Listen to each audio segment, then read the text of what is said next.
Palavra da Verdade, com Hernandes Dias Lopes.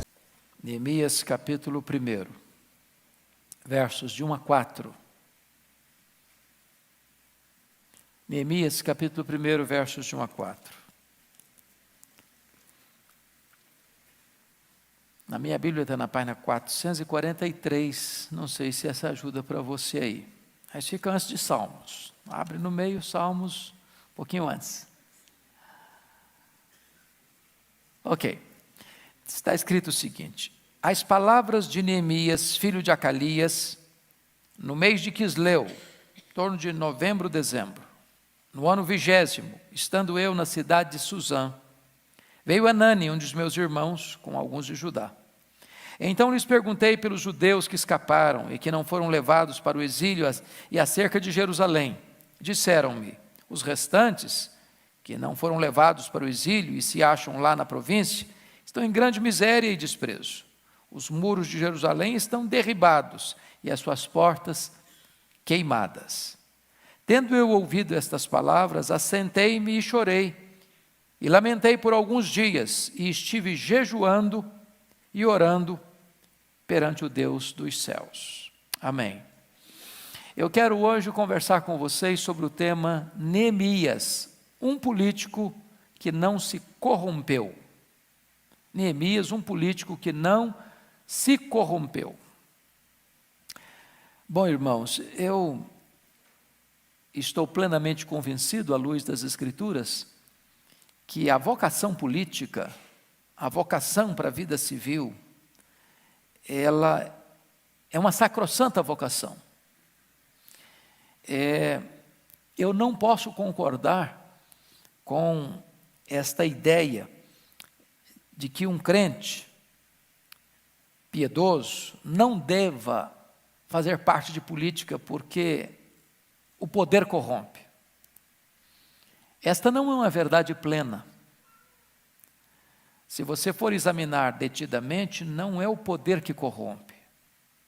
O poder revela os corrompidos. A corrupção não está no poder, a corrupção está no coração. É do coração que procedem todas as formas de males da sociedade. Então, o pensador francês Jean-Jacques Rousseau estava equivocado quando ele disse que o homem é produto do meio. Isso não é verdade. Não é o homem que é produto do meio. O meio é que é produto do homem. Não é o meio que nos corrompe. Somos nós quem corrompemos o meio. Porque o mal não vem de fora. O mal vem de onde? Do coração. Do coração. Pois bem, eu gostaria que você pudesse então olhar à luz da Bíblia que houve homens de Deus no passado que ocuparam posições políticas, muito embora diferenciados do nosso sistema democrático. É o caso de José do Egito. É o caso do profeta Daniel, que foi uma espécie de primeiro-ministro na Babilônia, no Império Medo-Persa. E é o caso de Neemias, que foi governador de Jerusalém. Eu queria que você pudesse entender isso comigo, porque no ano 586 a.C., a Babilônia cercou Jerusalém e levou o reino do sul, o reino de Judá, para o cativeiro. Isso depois de 2 cercos anteriores, 606, 596. Mas a queda de Jerusalém se deu em 586. O cativeiro babilônico durou 70 anos. Portanto, o retorno da primeira leva de judeus da Babilônia, com Zorobabel, para a construção do novo templo, deu-se em 516. Depois veio outra leva com Esdras para ensinar a lei. E agora com Neemias vem a terceira leva. Mas isso muito tempo depois, estou falando por volta aí do ano 444 a.C. Portanto, eu estou falando que a cidade de Jerusalém, desde sua queda, que aconteceu em 586 a 444, tem aí mais de 140 anos, que está debaixo de escombros, pedras reviradas, portas queimadas, muros caídos. E é nessa conjuntura que Neemias, que certamente nasceu no cativeiro, é claro, porque já tem mais de 120 anos que isso aconteceu, ele é um homem de muita importância, era copeiro do rei Artaxerxes, e era um cargo de confiança do rei, porque provava a comida do rei antes do rei ingeri-la, com medo de envenenamento. Quando ele, na cidadela de Suzã, recebe a visita de Anani, seu irmão, e ele tem o cuidado de perguntar para Anani: e aí, como é que está a nossa cidade lá, a cidade de Jerusalém? E os nossos irmãos lá que não foram levados para o cativeiro, como é que é a situação deles lá, que ficaram? E Anani então dá uma informação para Neemias, e a partir dessa informação, tudo muda na história de Neemias, na história de Israel. Então eu queria que você olhasse comigo algumas lições aqui deste político que não se corrompeu. Bom, dizer para vocês que nós estamos vivendo um momento tão crítico do Brasil é chover no molhado, não é verdade? Eu fico com o coração apertado, que eu amo política, acompanho a vida política da nossa nação, e o meu coração às vezes aperta, porque você parece que não está quase encontrando mais as exceções, as ilhas de integridade, neste mar de corrupção. Você não pode dizer, não, esse partido político é incorrupto, esse não, esse nunca teve uma mácula, uma mancha, ou não, essa ideologia aqui partidária, essa é completamente ilesa de qualquer suspeita. Nós estamos vivendo esse drama, né, das CPIs, as CPIs dos anãos do orçamento, o escândalo das ambulâncias, o mensalão, o petrolão. Hoje filmes são feitos, né, sobre a Polícia Federal, agora uma série do Netflix, o mecanismo, e tudo isso trazendo à tona os porões não muito limpos da política brasileira. Nós estamos quase que nas vésperas de uma importante decisão do Supremo Tribunal Federal. O Brasil todo está de olhos voltados para aquela decisão da próxima quarta-feira. O Brasil está sendo convocado às ruas para o dia de amanhã, uns a favor, outros contra qualquer das posições que o Supremo Tribunal Federal tomar. Vai ter gente a favor, vai ter gente contra. De certa forma, nós estamos vivendo aí esse grande drama. Não só no Brasil, a situação política complexa no mundo inteiro. E a grande pergunta é, será que hoje, século 21, é possível você pensar num político que não se corrompe? E eu queria que então nós olhássemos para o passado, para encontrar essa resposta. Neemias, um político que não se corrompeu. Em primeiro lugar, Neemias, um político que tem coragem de fazer perguntas. Confira comigo os versos 1 e 2. É o mês de Quisleu, é o ano já 20º, estando eu, diz ele, na cidadela de Suzã, que era a cidade de férias do rei Artaxerxes. Quando veio Anani, um dos meus irmãos, com alguns judeus, então lhes perguntei pelos judeus que escaparam, que não foram levados para o exílio, e acerca de Jerusalém. Agora, notem vocês que fazer perguntas é muito perigoso. Cuidado ao fazer perguntas. Sabe por quê? O irmão André escreveu um livro, um comentário de Neemias, ele diz o seguinte, que quando você faz perguntas e você recebe respostas, ao receber a resposta e tomar ciência do que está acontecendo, Deus está, nesse momento, levantando você para ser resposta da solução desse problema que você está tomando conhecimento. Foi porque Neemias perguntou, e porque ele ouviu o relato do que estava acontecendo, é que nesse momento Deus o chama para a grande missão de ser o restaurador da cidade de Jerusalém. O que é vocação? Vocação, alguém já disse, que acontece de duas maneiras. Primeiro, um chamado interno. Você sabe que foi chamado por uma causa. Aquilo queima no seu peito. Mas, em segundo lugar, vem de uma consciência de uma necessidade externa. Você passa e vê um problema que mexe com você. Deus levanta você para ser o solucionador daquele problema. Então, note vocês que às vezes nós temos clichês na nossa cultura. Você chega para alguém e diz assim: bom dia, como vai? Esse como vai no pacote do bom dia. E é só clichê, porque nós não temos nem tempo nem vontade de escutar a pessoa. Você fala: não estou bem, não, estou passando a luta, rapaz. Não, esse problema é seu, não quero saber disso não. Então, como vai é um clichê. Porque quando você pergunta como vai, pressupõe que você quer ouvir. E ao ouvir, você se torna responsável para ajudar essa pessoa a resolver esse problema. Então não faça perguntas se você não quer se envolver. E ao receber respostas, você se torna responsável para ser um instrumento de Deus na solução desse problema. Agora note você que ao fazer perguntas, você se identifica com o problema e com as pessoas que estão sofrendo o problema.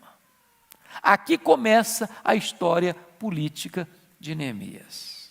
Não tem político que não se corrompe alienado. Um político alienado não é um político. Um político que não sente os fardos do seu povo, o peso que oprime o seu povo, ele não é um político. Ele é um explorador, ele é um aproveitador. E não um servo do povo, não um diácono do povo, não um servidor público. Segundo lugar, Neemias, um político que diagnostica o problema do seu povo. Olha comigo qual foi a resposta do verso 3. Disseram-me, os restantes que não foram levados para o exílio e lá se acham lá na província, estão em grande miséria e desprezo. Os muros de Jerusalém estão derribados e as suas portas queimadas. Então, essa informação aqui para nós talvez não tem muita coisa a ver, mas para aquela realidade cultural tinha tudo a ver. E aqui tem 4 sintomas que vão ajudar Neemias a fazer o diagnóstico da situação da cidade para a qual ele vai ser chamado para ser governador. Primeira coisa que ele nota, muros caídos. O que significa isso? As cidades da época eram cidades amuralhadas. Não tinha um serviço policial tão complexo e tão importante de segurança como temos hoje. Então o que acontecia? As cidades eram muradas, se colocava um guarda em cima do muro, porque ao longo do muro se faziam torres de vigia, e esse guarda que ficava em cima do muro é quem tocava a trombeta, anunciando o povo de um possível ataque do inimigo. Então o povo se reunia, se resguardava, se preparava. Então quando ele diz que a cidade está com os muros caídos, o que significa? Em primeiro lugar, falta de segurança pública. A cidade está desguarnecida. A cidade está vulnerável. A cidade está exposta a ataques e a violência. Agora, pensem comigo num quesito assim de prioridade, qual a maior preocupação do brasileiro? Não vou nem falar do estado do Rio de Janeiro, não. A maior preocupação do brasileiro hoje é segurança. Você tem medo de sair de casa. Você bota tranca, você bota cerca elétrica, você bota cachorro bravo no quintal. Alguns que podem, blindam os carros. Nós estamos vivendo esse drama da insegurança. Segunda coisa, portas queimadas a fogo. O que significa isso para nós? Hoje nada.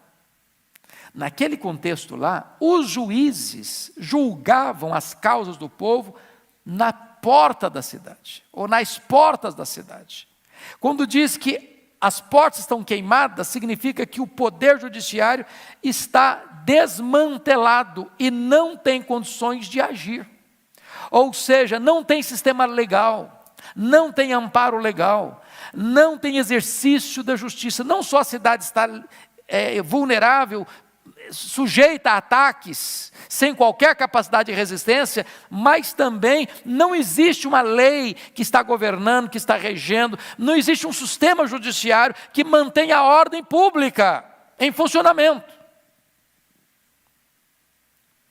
Bom, quando o próprio poder judiciário está sem funcionar da forma que deve funcionar, então o povo se sente de fato muito inseguro.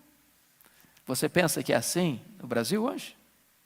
Não é isso que estamos também assistindo hoje? Onde às vezes aquelas instâncias mais altas é que geram mais tensões no povo brasileiro? Mas o que mais ele diagnostica? Notem vocês que ele está dizendo o seguinte: estão em grande miséria.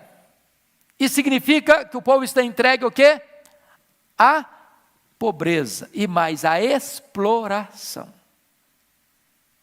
Não só pobre, mas explorado. Por que você sabe que é explorado? Porque quando você lê o livro todo, você vai ver que além do povo ser um povo dominado por um império estrangeiro, eles estão cercados de inimigos que não têm qualquer interesse na restauração deles, que aproveita as vulnerabilidades e fraquezas deles para explorá-lo e oprimi-los ainda mais. Mas há uma informação aí mais grave. Eles estão em grande miséria, mas o quê? Desprezo. Meus irmãos, desprezo é pior do que miséria.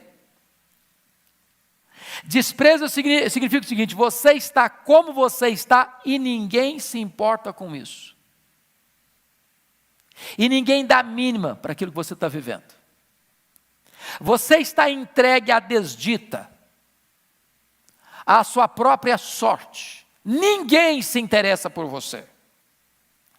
Então, notem vocês que é isso que Neemias diagnostica. Um político é alguém que tem essa capacidade de fazer a leitura do que o povo está vivendo. Nós estamos numa época, num ano de eleição, e é muito, muito triste, irmãos, quando percebemos que às vezes até o povo evangélico contribui para a corrupção do país. Chega a época de campanha, quantos pastores trocam voto por tijolo, por telha, por saco de cimento? Quantas denominações que fazem das suas igrejas curral eleitoral? Que põe um candidato para defender os interesses particulares daquela igreja específica ou daquela denominação específica, em vez de estar cuidando do interesse da coletividade. Nós precisamos orar a Deus para que Deus levante pessoas no nosso meio para a vida pública. Mas entenda uma coisa comigo: para uma pessoa exercer essa função, ela tem que ter 3 características essenciais. Primeiro, ela precisa ter vocação. Vocação. E vocação significa o seguinte, meu amado: eu entro na vida pública não é para me abastecer, não é para me locupletar, não é para me servir, é para servir o povo. O líder político, ele é um servo de Deus e um servo do povo. Ele não entra lá para encher o bolso dele, ele entra lá para atender as necessidades do povo. Segunda coisa, é alguém que tem que ter preparo. Porque às vezes as pessoas até se levantam no meio evangélico, mas são as pessoas menos preparadas. E se não tiver preparo, vai ser inocente e útil, vai ser massa de manobra. Terceira característica de um político: ele tem que ter uma ética, um valor moral, uma postura moral incorrigível. É preciso ter uma ética que não transige nem com a pressão, nem com a sedução do poder. Então notem vocês que o problema não era só antigo, o problema também é contemporâneo. Terceira característica de Neemias, um político que não se corrompeu. Neemias, um político que ora e age. Olha comigo o versículo 4.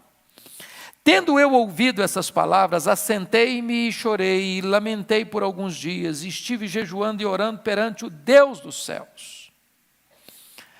É claro, meus amados irmãos, que nós não estamos dizendo que um político, no contexto de um país laico, que não seja, vamos dizer, um evangélico, não possa ser um político de projeção. Não estamos dizendo isso. Nós estamos falando dentro de um contexto cristão. Porque hoje, quando um político diz que ele ora ao Deus dos céus, ele é criticado, ele é zombado, ele é escarnecido, ele é humilhado. Mas notem uma coisa, um homem público precisa entender uma coisa. Oxalá toda a nação entendesse isso. Que toda autoridade constituída, desde o presidente da República, Senado Federal, Câmara de Deputados Federais, deputados estaduais, prefeitos, vereadores, todos eles, ministros de Estado, secretários de algumas pastas, todos estão debaixo da autoridade de Deus. Debaixo da autoridade de Deus. São ministros de Deus. Sabe o que significa a palavra ministro lá em 1 Coríntios 13? Diáconos. Todo político tinha que entender isso, ele é um diácono de Deus, para servir ao povo. Para servir ao povo. Então, é alguém que teme a Deus, que ora a Deus, que reconhece a soberania de Deus, que Deus dirige a história. Segundo, um líder sabe que Deus é quem abre portas, quem provê os recursos, desperta o povo, livra do inimigo e dá a vitória. Se você lê o livro de Neemias, você nota o seguinte, ele fala com Deus, depois ele fala ao rei Artaxerxes, depois ele busca a ocasião certa para buscar recursos. Ele é alguém que tem habilidade de falar com os céus e falar com a terra, de falar com Deus e falar com os homens, capacidade de orar e capacidade de agir. Porque orar sem agir não é certo, agir sem orar também não é certo. As duas coisas precisam caminhar juntas. Foi isso que Neemias fez. Olha comigo aí, capítulo 2, versículo 4.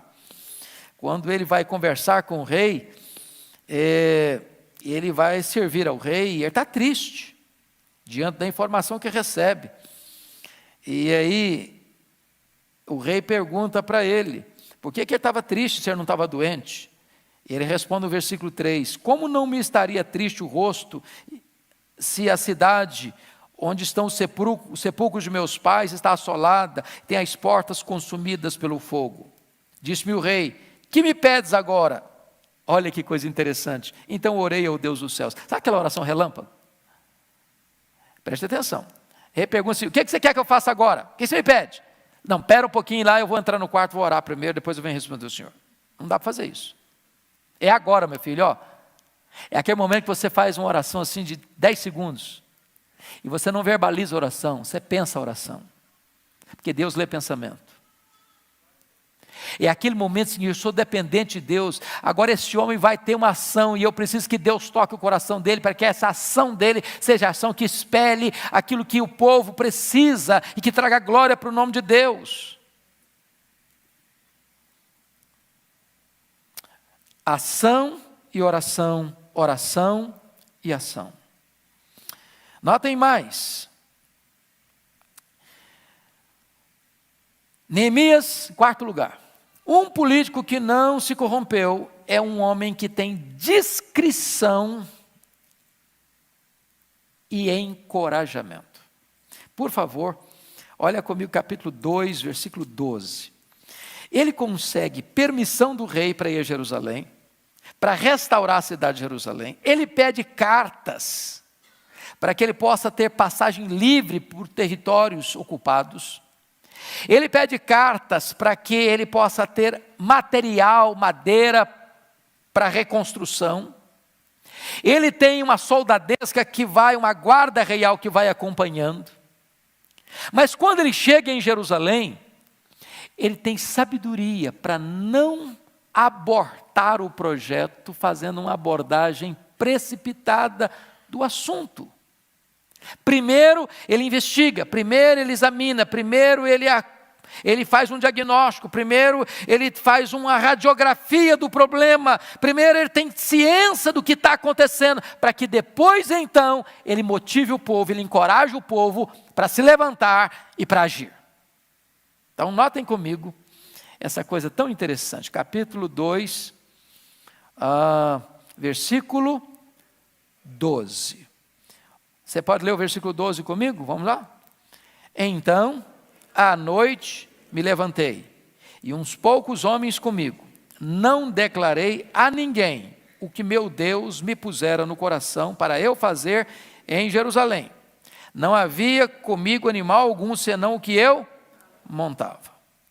Então, o que ele está fazendo aqui? Um diagnóstico. Ele investiga a situação. Depois de investigar uma situação, o que ele faz? Ele traça uma estratégia. Estratégia.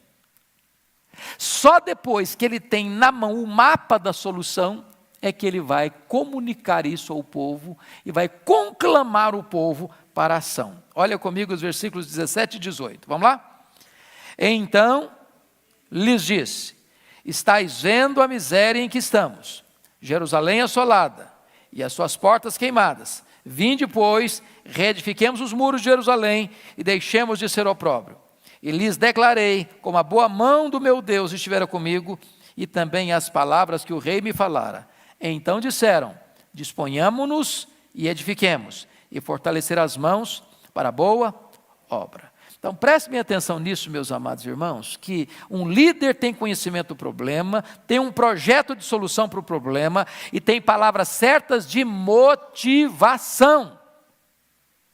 Motivação. Motivação.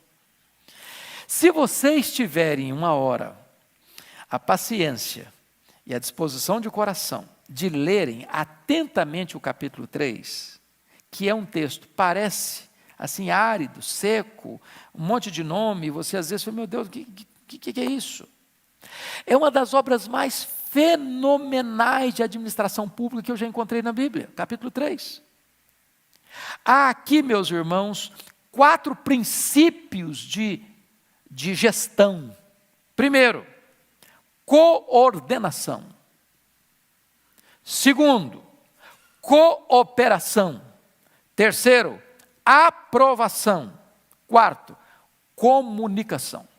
Se vocês olharem o capítulo 3, está todo mundo com a Bíblia aberta aí, em Neemias? Veja aí, por favor. Eu não posso ter tanto tempo hoje aqui, porque isso aqui é assunto para alguma série de estudos, e eu estou hoje condensando num só. Vocês verão,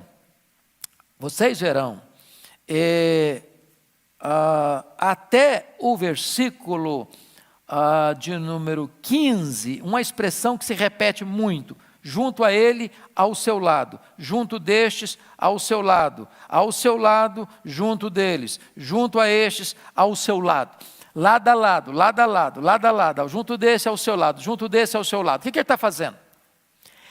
Ele botou todo mundo para trabalhar, todo mundo, do sacerdote ao ourives, das pessoas que tinham a mão fina, que viviam no escritório com ar-condicionado, que não tinha na época, até as pessoas que trabalhavam lá com trabalho pesado, todo mundo, ele inclusive. Mas o que ele fez? Olha que coisa interessante. Ele botou cada pessoa trabalhando perto da sua casa. Ele não pegou um camarada que morava lá no sul da cidade, não, você vai construir um muro lá no norte da cidade. O cara lá do norte, você vai lá para o sul. O que ele está fazendo com isso? Primeiro, otimizando tempo. Segundo, otimizando recursos.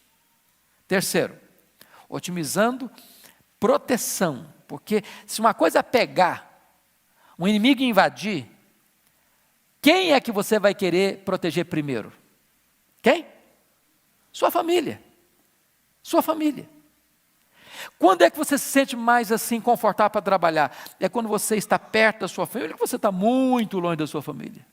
Você está perto. Ele colocou todo mundo trabalhando perto da sua casa. Os lugares mais distantes, ele aproveitou gente que morava fora de Jerusalém. Tudo isso é o quê? Estratégia. Estratégia. Não deixou ninguém de fora. Cooperação.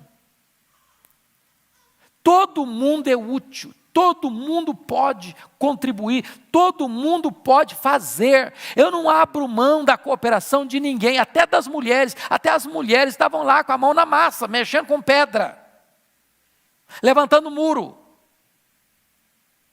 Até os ourives que mexiam com coisinhas, detalhes, de engastezinho de ouro, estava lá mexendo com pedra bruta. Até o sacerdócio que estava lá fazendo o ofício, você também está aqui, ó. Todo mundo, cooperação. Agora, é interessante, a aprovação, ele cita as pessoas por nome. Ele não lida com gente como massa, ele lida pelo nome, porque você tem valor, porque você tem significado, você tem nome. E mais do que isso, irmãos, a comunicação era muito boa, porque chegou um momento que ele disse para o povo seguinte: nós estamos muito separados, tem brechas, vamos ficar mais juntos. Quando os inimigos vieram para atacar, sabe o que ele fez? Botou metade trabalhando, metade protegendo. Quando a coisa aliviou um pouco mais, o cara trabalhava com uma espada na mão e a outra mão trabalhando. Ou seja, era um homem que tinha o cuidado de proteger o povo se sentia protegido pela liderança dele. Não era aquele líder que botava o povo no sacrifício para se livrar, não, ele colocava a cara dele na frente para proteger o povo. Este é um político que não se corrompeu. Quinto lugar, Neemias, um político que lidou vitoriosamente com a oposição e a perseguição. Bom, é claro, irmãos, que nenhum líder, seja ele que área for da vida, passará seu trabalho, seu ministério, sem enfrentar oposição. E eu queria que vocês olhassem 6 tipos de oposição que Neemias enfrentou. Primeiro, ira. Olha comigo, capítulo 2, versos 9 e 10. Quando ele está vindo para reconstruir a cidade de Jerusalém, e ele consegue cartas, ele consegue recursos, ele consegue madeira, ele consegue os oficiais do exército e cavaleiros para acompanhá-lo. Olha aí o que está escrito no versículo 10, 2:10. Leia comigo. Disto ficaram sabendo Sambalá, o Eronita, e Tobias, o servo amonita. E muito lhes desagradou que alguém viesse a procurar o bem dos filhos de Israel. Tem gente que não vai ficar feliz se você estiver bem. O bem do povo é o mal para alguns. Pode ter certeza disso. A crise sempre vai interessar a algumas pessoas. A miséria do povo sempre vai abastecer alguns interesses subalternos. Podem ter certeza disso. Olha mais ainda comigo, capítulo 4, versículo 1. Tendo Sambalá ouvido que edificávamos o muro, ardeu em ira e se indignou e escarneceu dos judeus. Então preste atenção que quando você está restaurando a nação, quando você está trabalhando para que a nação seja reerguida, levantada e reestruturada, alguém vai ficar muito irado com isso, porque não vai poder se aproveitar para se abastecer, para se locupletar. Segundo tipo de oposição que Neemias enfrenta, desprezo. Olha comigo 2:19. 2:19. Quando ele conclama o povo a se dispor e edificar e fortalecer as mãos para a boa obra, olha o que está escrito no 2:19. Porém, Sambalá o Eronita e Tobias, o servo amonita, e Gesem o arábio, quando souberam, zombaram de nós e nos desprezaram. E disseram: que é isso que fazeis? Quereis rebelar-vos contra o rei? Meus irmãos, a zombaria é um negócio complicado. Você está fazendo a coisa certa, com a motivação certa, e as pessoas estão zombando de você, fazendo o quê? Criticando e julgando as suas motivações. O crítico tem síndrome de Deus. O crítico, ele não julga só as suas ações, ele julga as suas intenções, porque só Deus conhece o coração, mas o crítico acha que conhece também. Então ele vai dizer para você que está fazendo a coisa certa, com a motivação certa, que a sua motivação não é boa, que você está, na verdade, conspirando. Neemias tem que enfrentar isso. Olha aí o capítulo 4, versículo 2 e 3. Então falou na presença de seus irmãos e do exército de Samaria e disse, quem está falando isso é o Sambalá. Que fazem esses fracos judeus? Permitir-se-lhes a isso? Sacrificarão? Darão cabo da obra num só dia? Renascerão a casa dos montões de pó, as pedras que foram queimadas? Estava com ele Tobias o amonita, e disse, ainda que edifiquem, vindo uma raposa, derribará o seu muro de pedra. Você percebe que isso é uma palavra de quê? Desprezo. Isso é um povinho. O que é isso? Estão pensando o quê? Que eles vão conseguir sair dos escombros? O murozinho que eles vão levantar aí vai ser tão fajuto que passando uma raposa derruba. Você percebe? A atitude de humilhação, de zombaria, de escarnecimento. Terceira arma, terceira oposição, boataria. Olha o capítulo 4, versículo 11 comigo. Disseram, porém, os nossos inimigos, nada saberão disto, nem verão, até que entremos no meio deles e os matemos, assim faremos cessar a obra. Quando os judeus que habitavam na vizinhança deles, 10 vezes nos disseram, de todos os lugares onde moram, subirão contra nós. Você percebe o que está acontecendo aqui? Tem gente que está trabalhando ali no limite, na cerca deles, e eles estão dizendo, nós vamos chegar lá, nós vamos matar, nós vamos fazer, nós vamos acontecer, enchendo o ouvido de quem está ali no muro, ali pertinho deles. Para quê?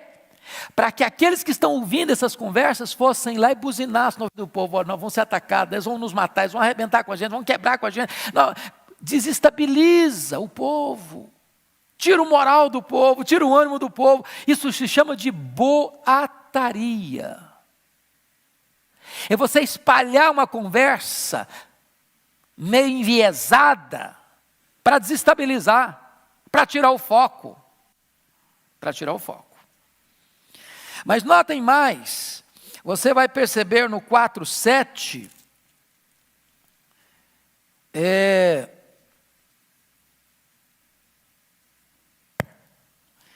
que é a questão da ameaça, 4, 7 e 8. Pode ler o 4, 7 e 8 comigo? Vamos lá? Mas ouvindo Sambalá e Tobias, os arábios, os amonitas e os asdoditas, que a reparação dos muros de Jerusalém iam avante, e que já se começava a fechar-lhe as brechas, ficaram sobremodo irados. Ajuntaram-se todos de comum acordo para virem atacar Jerusalém e suscitar a confusão ali. Então, o primeiro cara critica você para ver se você desanima. Mas você não desanima e continua fazendo, fala, agora nós vamos atacar.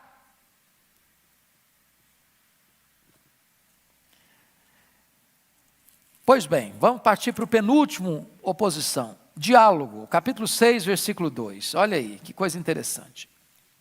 Sambalá e Gesem mandaram dizer-me, vem, encontremo-nos nas aldeias, no vale de Ono, porém tentavam fazer-me mal. Olha a resposta de Neemias no verso 3. Enviou-lhes mensageiros a dizer, estou fazendo uma grande obra, de modo que não posso descer. O inimigo nunca é tão perigoso quando ele chama você para sentar à mesa.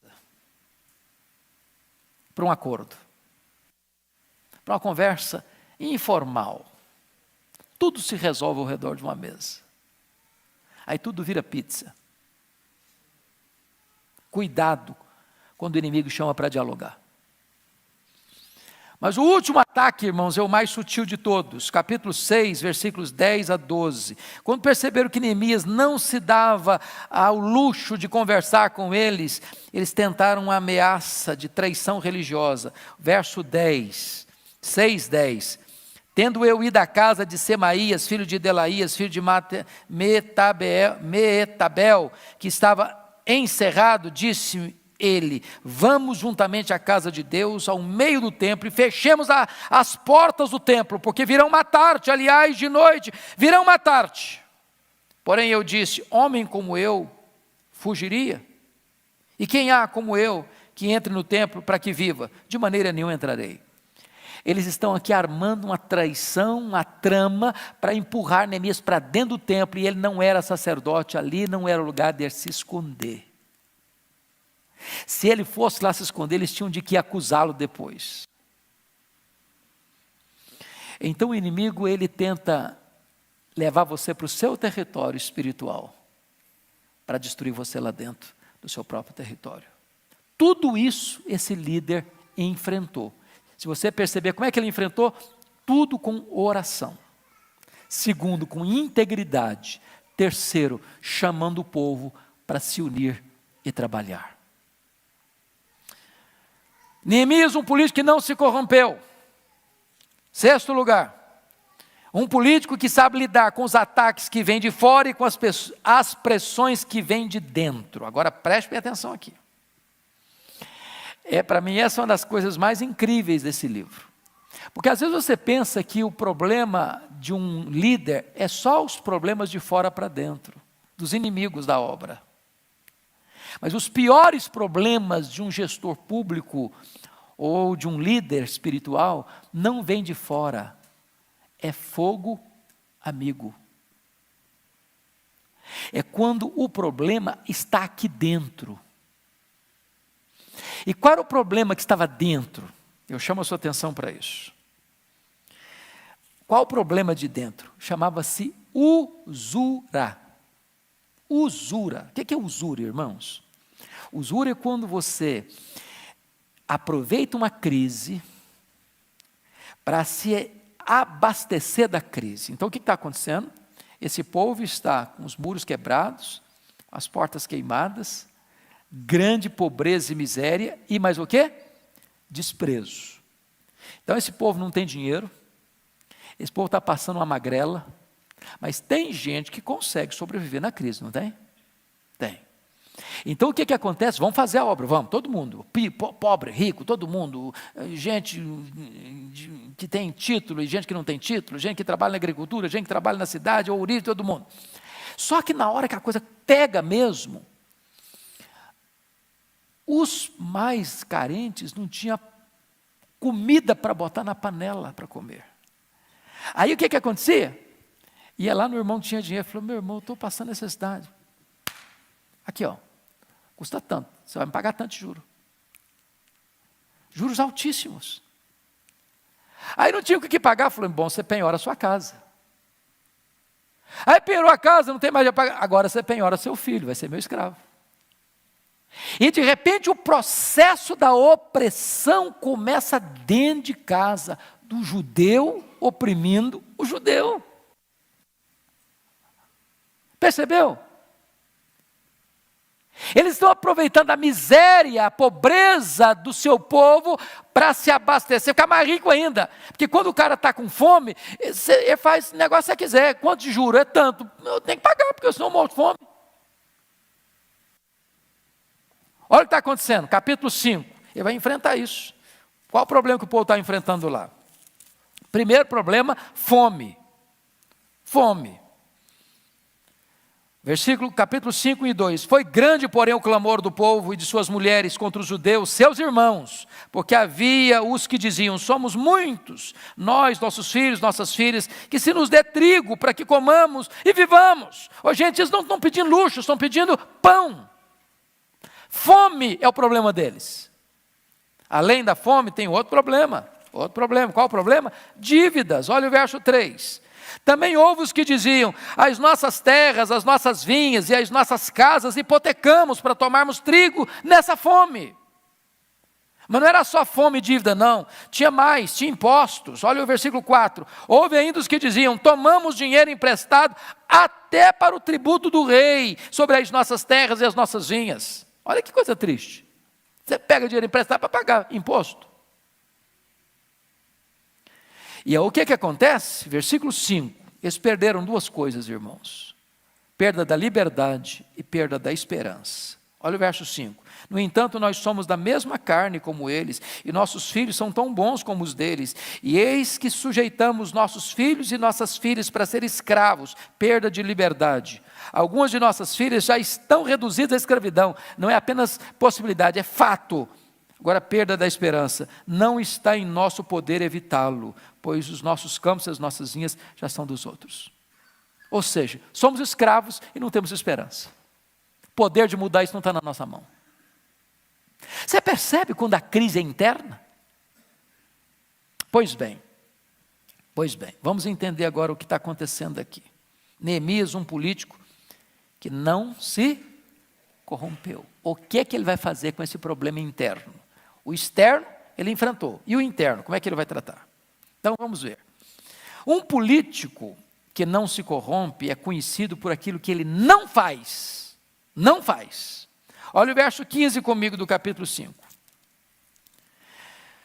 Mas os primeiros governadores que foram antes de mim oprimiram o povo e lhe tomaram pão e vinho, além de 40 ciclos de prata, até os seus moços dominaram sobre o povo. Porém, eu assim não fiz, por causa do temor de Deus. Então, o que ele está dizendo? Ele não segue o caminho dos políticos oportunistas que viveram antes dele. Os oportunistas exploraram o povo, saquearam o povo, exploraram o povo. Eles dizem, eu não vou ser assim. Então há esperança, irmãos, de mesmo numa história de corrupção no Brasil, desde o Brasil colônia, passando pelo Brasil império, depois para o Brasil república, há esperança que Deus possa levantar gente honesta. Há esperança. Há esperança. Eu não fiz assim. Eu botei um ponto final nessa hemorragia, nessa sangria. Agora, notem mais. Ele não permite esquemas de corrupção no seu governo. Versículo 15, parte B. Até os seus moços dominavam sobre o seu povo. Ou seja, não apenas quem está governando oprimia, mas os seus escalões nomeados, primeiro escalão, segundo escalão, terceiro escalão, estava também pronto para saquear o povo. Eu não fiz e não permito que os meus moços façam. Eu não faço e não permito que quem eu constituo no meu governo também contribua por esse processo de corrupção. Olha o versículo 16. Ele não aproveita a miséria alheia para se enriquecer. Olha o verso 16. Antes também na obra deste muro fiz reparação e terra nenhuma compramos. Sabe o que ele está dizendo? Terra nenhuma compramos? Eu não aproveitei o sufoco do camarada, a magrela que ele estava passando, o desespero que ele estava passando, precisando comprar pão e comprar a terra dele na hora do desespero dele. Eu não fiz isso. Eu não aproveitei a miséria do outro para oprimi-lo, para aproveitar da miséria dele. Esse é um líder que não se corrompe. Será que nós temos esse tipo de gente? Eu dá vontade de votar no Neemias, não dá não? Hã? Eu estou começando com vontade de lançar esse cara como candidato. Agora, vamos ver o que ele faz. O que ele faz? Primeira coisa. Irmãos, isso é maravilhoso. Ele aproveita uma hora de crise e faz dela uma hora de oportunidade. Versículos 13 e 14. Olha que coisa interessante. Primeiro vamos dar uma olhadinha o que ele vai fazer. Capítulo 5, versículo 8, ele chama atenção, porque o versículo 6, aliás, 5, 6, ele diz, ouvindo, pois, eu o seu clamor, o clamor do povo, e estas palavras, muito me aborreci. Tem hora que um líder precisa ficar com raiva, tem ira santa, sabia? O cara não pode ser pastel demais, não. Cara, pastel demais não serve. O cara tem que ter sangue nas veias. Me aborreci com esse negócio.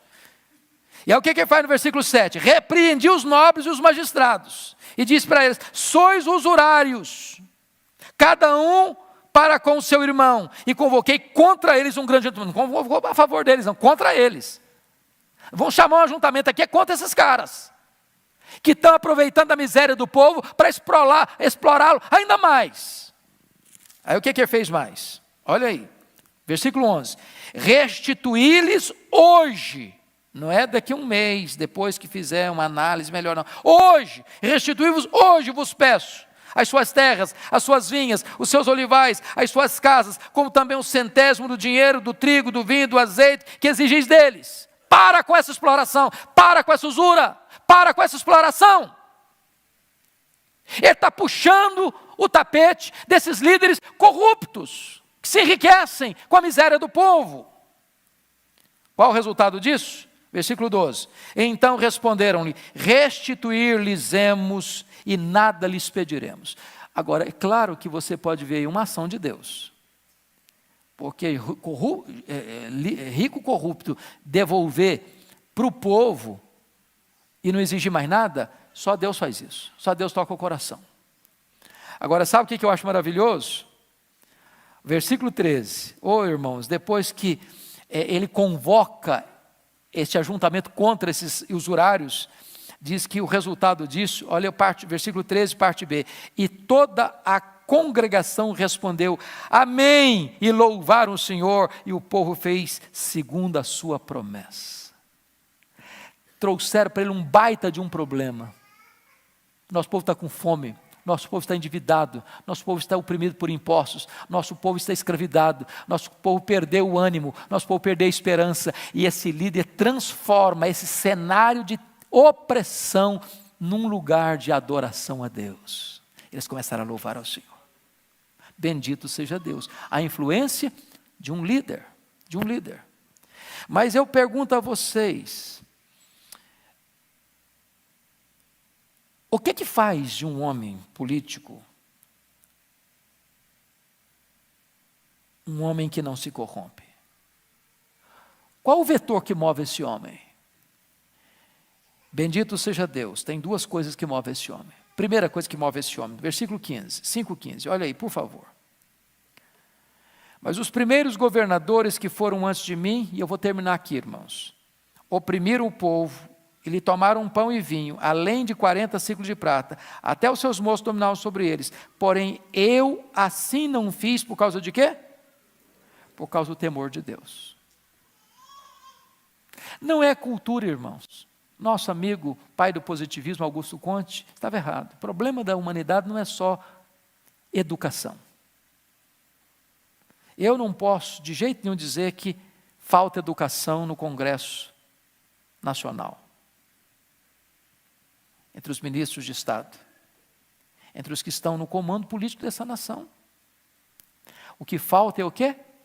Temor de Deus. Temor de Deus. O grande freio moral na vida de um homem, na vida de uma nação, chama-se temor de Deus. Nós estamos às vésperas de uma eleição. Nós precisamos pedir a Deus, Deus levante homens e mulheres que tenham temor de Deus.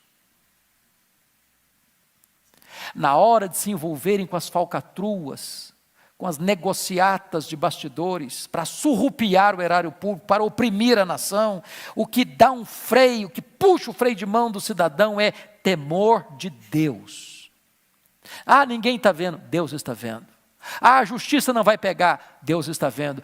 Mas lá na Suprema Corte vai dar um jeitinho, Deus está vendo. Deus está vendo, temor de Deus.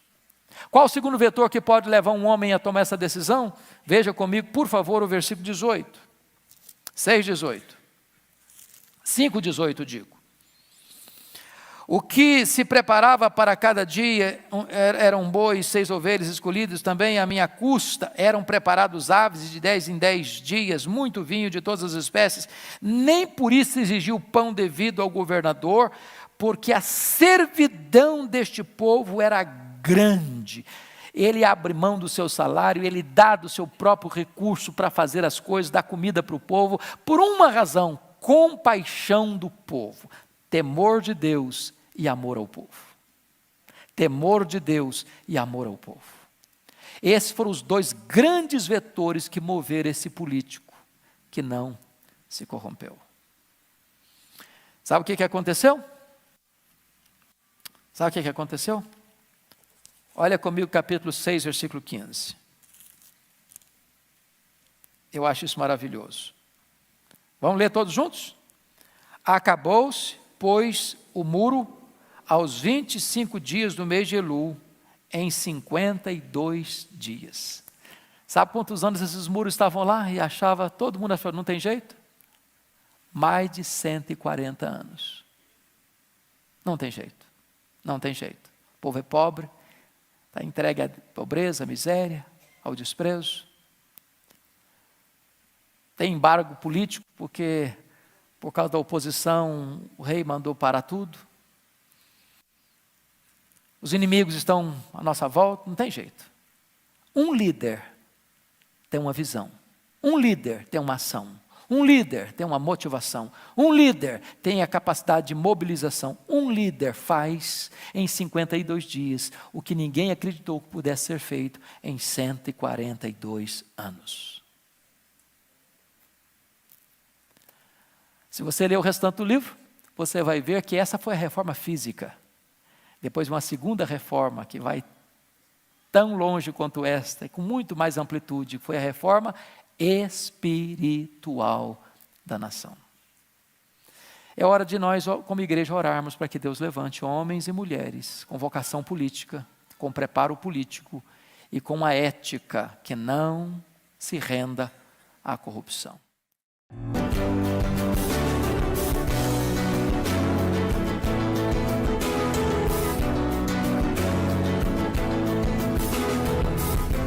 Palavra da Verdade, com Hernandes Dias Lopes.